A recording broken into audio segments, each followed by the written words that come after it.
The ongoing coronavirus pandemic has taken its toll all across the world, so much so that the future is as uncertain as each day passing.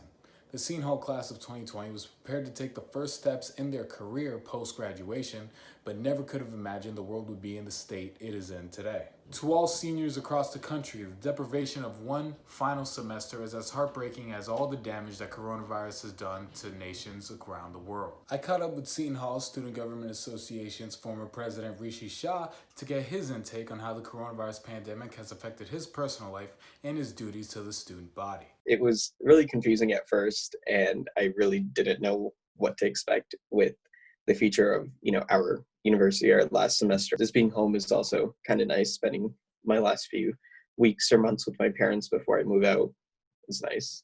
Shah spent his final 2 years at the Hall serving as the Student Government Association's president, monitoring the necessary changes needed to benefit the student body. Most of his changes, however, had to be altered due to the ongoing pandemic. Our main goals were fixing things like parking, desks in Fahey, our laptop program, getting a seat on the Board of Regents, things of that sort. Right as things were ramping up with COVID-19, things obviously changed and our focus changed.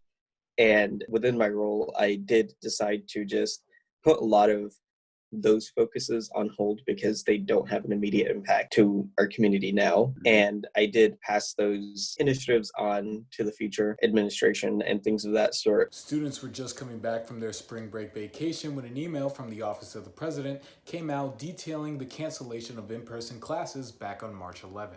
Just days later, another email was sent reassuring that the remote learning was going to take place through the Easter holiday before having the entire semester go off away from campus. With this came the cancellation of the annual commencement ceremony, which meant that the usual celebration held at the Prudential Center had to be reduced to students sitting in front of their laptops waiting for their name to pass on the screen. Former HGA treasurer and 2020 graduate Divine Tanamal would have been the first in her family to graduate from an American university after immigrating from the Philippines as a child. She describes her emotions when she found out of the cancellation. When I first got the news that our graduation was going to be postponed, it was definitely heartbreaking. I was devastated. I think I spent a few days crying to my mom about it because, this was such a huge achievement for not only me, but also for my family in the Philippines as well. I literally graduated in my bedroom. It was so weird. What can be forgotten among the health fears surrounding COVID-19 can be the financial hit the United States is taking. At the time of this recording, over 40 million Americans have filed for unemployment,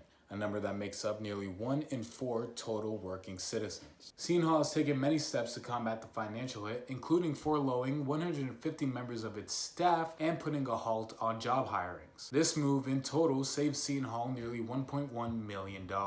As treasurer, Tanamal was allowed to sit in during the university's monthly budget meetings, which discussed how such a small private university as Seton Hall would have been affected due to cancellations such as the NCAA men's basketball tournament. I can tell you firsthand that the university's financials have always been a little tight, considering we are a small private university.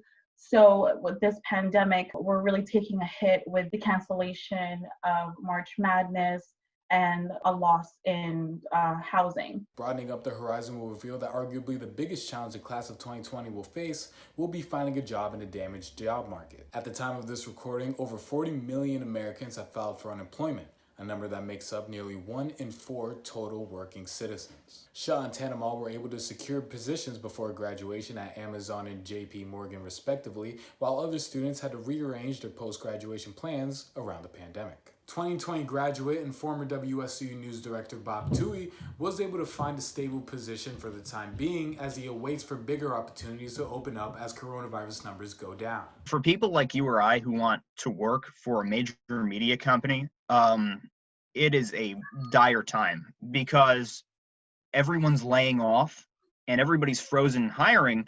They don't have the money to bring new staff on. In a situation like this, not having a job does not make you a failure. While having an internship in New York City and having to travel as a part of his duties to the university's radio station, Toohey knew good and well of the dangers of the coronavirus. In terms of how he feels on the university's response to the outbreak, Toohey does agree that the trigger to move to remote learning should have been pulled quicker. I take no issue with the way that the university handled the coronavirus from March 11th to the present, right? I'm perfectly fine with that.